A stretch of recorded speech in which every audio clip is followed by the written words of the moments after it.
عايزين المشاهدين الكرام السيد والسادة في كل أنحاء العالم، أهلا وسهلا ومرحبا بكم في هذه الحلقة الدبلوماسية والسياسة العالمية. Ndugu zangu, awali ya yote baada ya kumshukuru Mwenyezi Mungu Subhanahu wa Ta'ala na kumtakia rehema kipenzi chetu Bwana Mtume Muhammad sallallahu alayhi wasallam, kama kawaida yetu na kama ada yetu, tunakutana kwa mara nyingine tena katika channel yetu hii tukufu, channel yetu ya Dr. Harun Sha'rawi TV. Nia, madhumuni na malengo ni kupeana taarifa mbalimbali, lakini pia makala mbalimbali ambazo zinazohusu masuala mbalimbali ya kidiplomasia pamoja na siasa za ulimwengu. Hivyo basi, kama kawaida yetu, bado tunaendelea kuangalia juu ya kile kinachoitwa mizozo ya Mashariki ya Kati ambayo inachangiwa na Marekani kupitia rais wake Donald Trump pamoja na mshirika wake mkubwa ambaye ni Benjamin Netanyahu ambaye ni waziri mkuu wa Israel. Nini ambacho kimejiri? Yepi ambayo tuliokuwa tunatarajia na wapi yamefikia? Kwa taarifa njema na taarifa nzuri zaidi ni kwamba tayari vita imekwisha.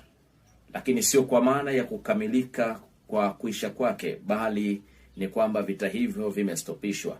Na hii inatokana na rais wa Marekani Donald Trump kutoa kauli usiku wa kuamkia leo baada ya kikao kizito na kikao cha muda mrefu kilichokuwa kinafanya tathmini baina ya wataalamu wa jeshi la Marekani, lakini pia na wataalamu wa vyombo vya usalama wa nchi ya Israel, ambao kuanzia jana walikuwa katika kikao kikubwa, kikao ambacho kilichokuwa kinajadili masuala ya statistic, kuonyesha kwamba ni hasara zipi ambazo wanaweza wakaipata, lakini ni madhara gani ambayo yanaweza yakajitokeza, na ni athari gani ambazo zinaweza zikabakia katika upande wa kijamii, kiuchumi, lakini pia katika upande wa kupoteza roho za binadamu. Lakini pia hali itakuwaje baada ya vita hiyo katika upande wa ukanda wa Middle East, ndani ya Mashariki ya Kati, na hasa katika taifa la Israel. Na majibu yakaja na ya uhakika kwamba athari itakuwa ni mbaya, madhara yake yatakuwa ni makubwa, ambayo yatazidi faida waliokuwa wanaitarajia kuipata kwa kuendesha vita hivi. Lakini jambo ambalo lililopelekea sasa rais wa Marekani Donald Trump kusema kwamba wao hawataki na hawataweza kuingia kijeshi kwa kutumia nguvu za kijeshi katika ardhi ya Irani. Hivyo ni kwamba mambo yote ambayo yanayotakiwa na masharti waliopewa Iran ni kwamba mambo haya yanatakiwa yaende kwa mujibu wa mazungumzo na diplomasia. Hii inatupa ishara gani? Ndugu zangu, hii moja kati ya vitu vikubwa ambavyo vimekuja kuuthibitisha ulimwengu ni kwamba Amerikani مش ممكن أن تدخل في أي دولة لوحده, kwamba Marekani pamoja na ukubwa wake ambao amekuwa akijitamba duniani ni kwamba hana uwezo wa kuingia kupigana na nchi yoyote, isipokuwa lazima atakuwa na washirika. Kama vile mfano wa umoja wa nchi za NATO ambao umekuwa ukimsaidia popote pale anapotaka kuingia katika nchi yoyote. Na hii inawezekana ikawa ni moja kati ya sababu kubwa kwamba umoja wa nchi za NATO umemkacha na kuamua kushika njia yake. Leo tumeshuhudia kwamba kauli ya waziri mkuu wa Uingereza ameongea wazi na kubainishia ulimwengu kwamba hatakuwa mshirika na Marekani katika vita hivi. Lakini vile vile ni kwamba Ufaransa na wenyewe walikuwa wamekwisha anza kujiondoa kutokana na mgogoro na mpasuko ambao umeendelea kudhihiri baina ya Marekani na nchi za magharibi, ikiwemo juu ya mkutano ambao waliokutana na Trump. Ikaonekana kwamba anawashambulia sana, lakini pia anawadhalilisha na kuonekana kwamba wao si lolote si chochote, na baina kama sio Marekani basi hakuna nchi za Ulaya, kwa sababu hata uwezo wa kujilinda hawana.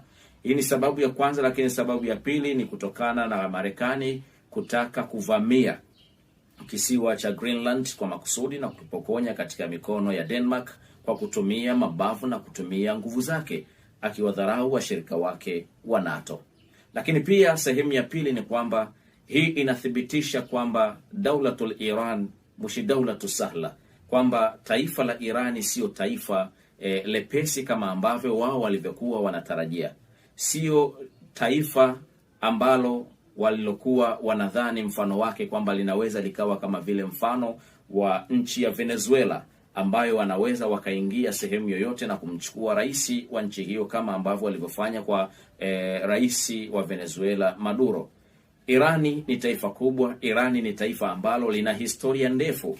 Irani ni miongoni mwa mataifa ya awali tangu karne ya 5 yaliyoanza kusafiri kwenda katika sehemu mbalimbali duniani, lakini pia ni mataifa ambayo yaliyoanza kutumia teknolojia tangu karne ya 5 hadi sasa tunavyozungumza. Idhan, kwamba taifa hili ni moja kati ya mataifa ambayo yalikuwa yamefanya usiri mkubwa katika kutengeneza na kuwekeza katika nyanja mbalimbali, ikiwemo nyanja za kiuchumi, ikiwemo nyanja za kielimu, ulimwengu wa sayansi na teknolojia, lakini pia ulimwengu wa masuala ya kijeshi. Ndugu zangu, wakati tunaendelea kuyachambua haya, ni lazima tufahamu kwamba lazima sisi kama Waafrika, sisi kama Tanzania pia, lazima tuhakikishe kwamba kuna mambo tunatakiwa tuwekeze kwa mujibu wa mustakbali na sera ya taifa letu. Mfano, tunapotaka kuwa na nguvu katika kumiliki anga, tunapotaka kuwa na nguvu katika kumiliki bahari, tunapotaka kuwa na nguvu katika kumiliki nchi kavu, ni lazima wakati huo huo uandae kizazi ambacho kinachokwenda sanjari na yale ambayo yaliyoandikwa kwenye makaratasi, ili mwisho wa siku baada ya miaka 10, 20 au miaka 50 au miaka 100, lazima tupate Tanzania, the new Tanzania, kwamba Tanzania mpya ambayo inayokwenda sanjari na maono tuliyoandaa. Hizi ndizo hatua kubwa ambazo Irani aliweza kuzifanya kuhakikisha kwamba anafika leo hii hapa alipo, ambapo amekuwa ni tishio katika ulimwengu wa Mashariki ya Kati, lakini pia amekuwa ni tishio katika ulimwengu mzima, nchi za Magharibi pamoja na Marekani yenyewe. Idhan, kudondoka kwa utawala wa Irani ilikuwa ni pigo kubwa katika nchi za Kiislamu, lakini ilikuwa ni pigo kubwa katika nchi ambazo zinazotengeneza umoja wa nchi za Kiislamu, lakini pia ilikuwa ni pigo kubwa kwa nchi za Mashariki ya Kati, kwa sababu ingelikuwa ni nafasi pekee ya kumwachia Israel kwamba ndiyo superpower in the Middle East, ndani ya Mashariki ya Kati. Lakini sehemu ya pili ni kwamba msafara wa kijeshi ambao uliokuwa unaongozwa na meli ya kijeshi iliyokuwa imesheheni askari pamoja na vifaa vya kisasa vya kijeshi pamoja na ndege, Abraham Lincoln pamoja na meli zingine zilizokuwa pembeni yake ambazo zinamshindikiza, meli hii iliweza kufika katika yani kutoka pwani ya Irani kwenda iliposimama meli ilikuwa inakadiriwa ni kilomita takriban 1000, jambo ambalo sasa ilikuwa ni ngumu kuweza kuachia zile ndege hizi ambazo drone ambazo kazi yake ni kuja kufanya upelelezi kabla ya kuiruhusu meli ya Abraham Lincoln kuanza mashambulizi. Jambo ambalo pekee lililoshindwa ni kwamba ndege zile zilivyokuwa zikiruka zilikuwa tayari haziwezi kuvuka eneo rasmi kwa ajili ya kufanya upelelezi huo, kwa sababu yani zingekabiliwa na hatari kubwa ambayo iliyokuwa imewekwa na jeshi la Irani. Ikiwemo hapa juzi tayari walikuwa wameshaweka mstari mwekundu kwamba ikiwa atavuka mstari huo mwekundu, Irani ndio itakuwa ya kwanza kushambulia na kuzizamisha zile hizi meli pasina wao kushambulia shambulizi hata moja. Kwa hiyo kwa kuhofia hilo, Abraham Lincoln pamoja na wenzake wakawa wamesimama umbali wa kilomita 1000. Lakini wakati huo wamesimama katika umbali wa kilomita 1000, tayari Irani alikuwa tayari ameshaweka mabomu ambayo yanazidi hiyo kilomita 1000. Ina maana ilikuwa ni rahisi kumfikia pale alipo. Lakini wakati huo haya yakiendelea ni kwamba Irani alikuwa amekwisha sogeza manuari zake za kijeshi katika upande wa Hormuz upande wa Hormuz ambao anapakana na Oman, anapakana na Oman. Sasa ukiangalia namna strategic ilivyokuwa imewekwa, ni kwamba Oman tayari alikuwa amekwisha muachia hii pwani hili lango kuu Irani, ili aweze kulilinda, ili aweze kulizungukia wakati wowote. Jambo ambalo sasa wakati amesogeza zile manuari zake katika upande huo wa lango hilo, maana yake ni kwamba chochote ambacho kilichokuwa kinatarajiwa kupita pale kisingeweza kupita baada tu ya kuwa mashambulizi yanaendelea, jambo ambalo lingeleta taharuki kubwa ulimwenguni, ukizingatia kwamba pamoja na kwamba Saudia anamiliki sehemu ya Red Sea, lakini pia anamiliki sehemu ya bahari nyingine, hii nimesahau jina, anamiliki upande huo, lakini njia yake kubwa ya kusupply bidhaa, mafuta na kadhalika lazima apitie hapa katika lango hili la Hormuz. Lakini pia nchi zingine za Ulaya pamoja na nchi zingine za bara la Asia kwamba hawana njia yoyote ya kuweza kupitisha bidhaa hizo, lazima wapitishe katika huu mlango wa Hormuz. Sasa hiki kimeangaliwa kwa mapana mno kupitia kikao cha kiintelijensia kilichofanywa baina ya vikosi vya usalama wa nchi za Marekani, lakini pia vikosi vya usalama vya nchi ya Israel.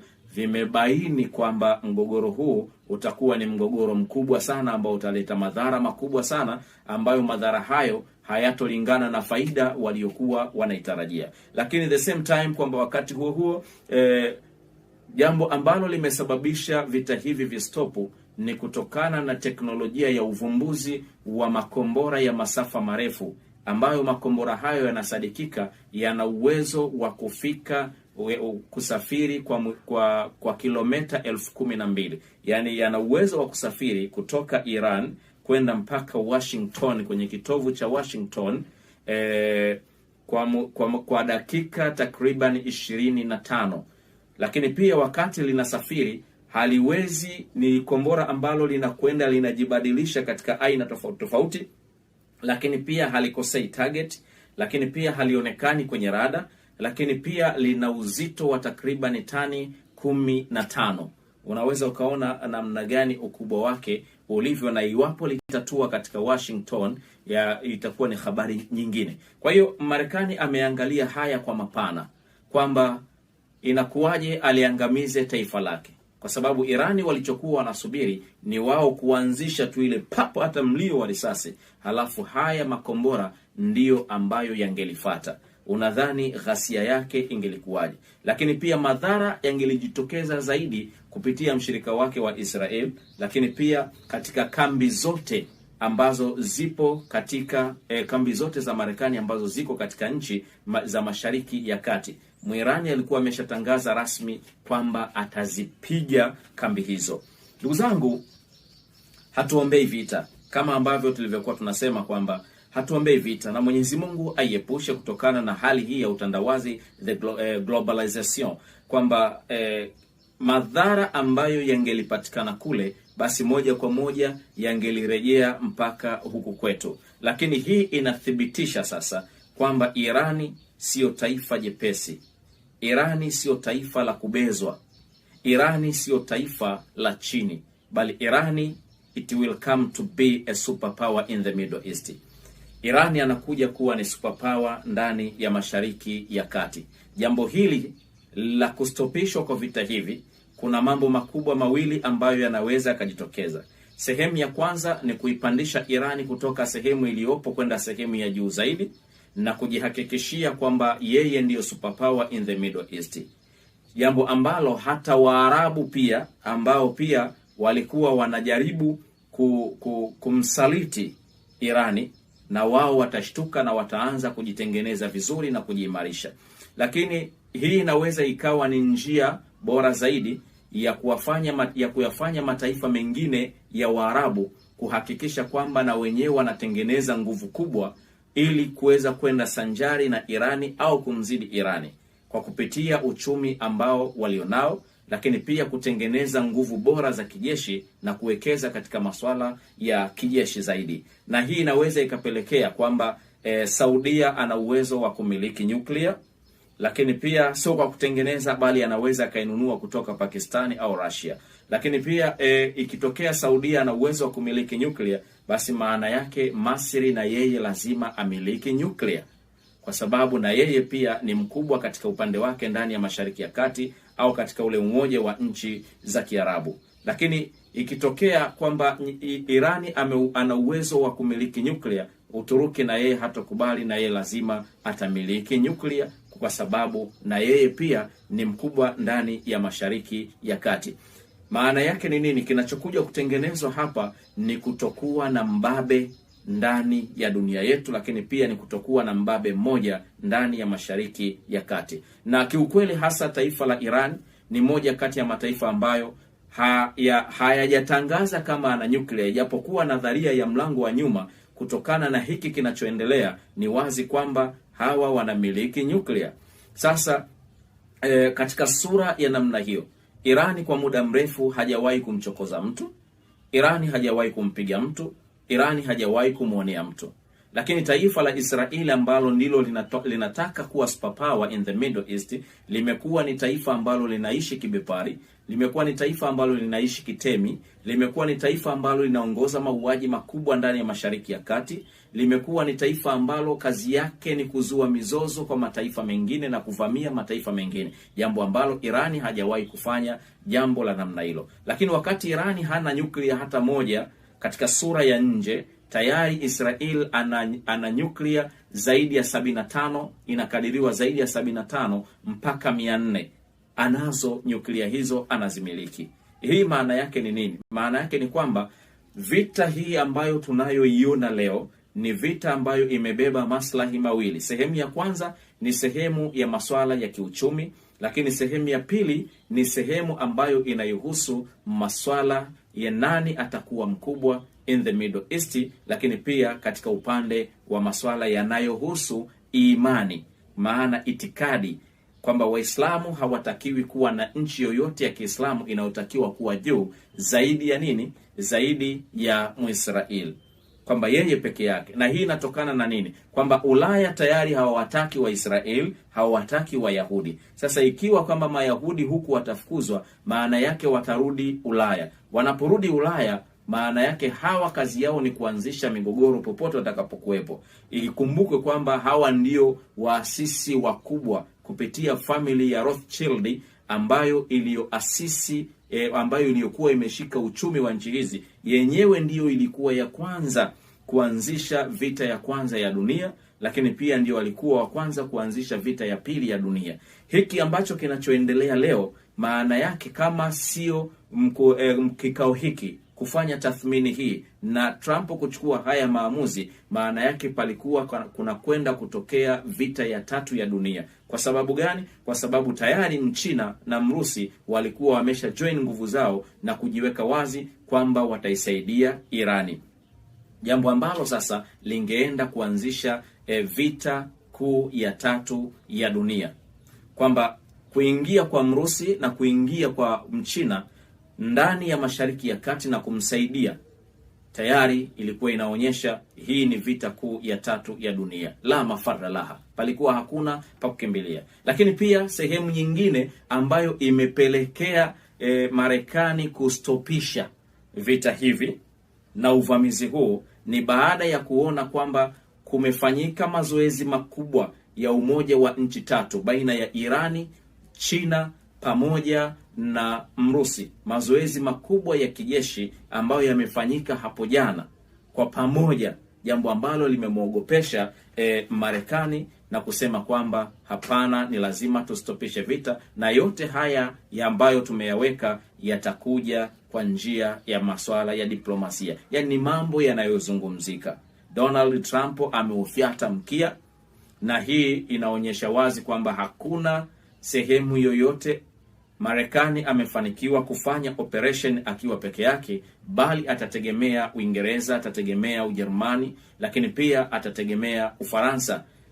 Waziri wa ulinzi wa Ujerumani amekwisha jichomoa na kusema kwamba yeye hatoshiriki, lakini pia Ufaransa imeshajiweka bayana kwamba haitoshiriki katika vita hivi. Hii ni kulingana na maslahi machache ambayo yatakayoweza kupatikana kulikoni madhara makubwa, kwamba wamehofia madhara makubwa aidha ya kijeshi, wamehofia madhara makubwa ya kiuchumi. Ikumbuke kwamba kabla katika vita ya kwanza ya dunia na vita ya pili, moja kati ya shughuli zilizomfanya Marekani kuwa superpower in the world na kutoka katika mikono ya Uingereza ambaye alikuwa na mtawala, maana yake yeye alikuwa ni supplier mkubwa wa silaha badala ya kuwa fronti. Uingereza alikuwa fronti, Ujerumani alikuwa fronti, Ufaransa alikuwa fronti. Hawa ndio ambao waliopata madhara makubwa na kupoteza mamilioni ya watu, jambo ambalo kwa kupitia wao kushuka kiuchumi na kadhalika, ndipo Marekani akaja akainuka juu kwa kuboresha mitaala yake ya elimu, kwa kuboresha uchumi wake, kwa kuboresha nguvu za kijeshi,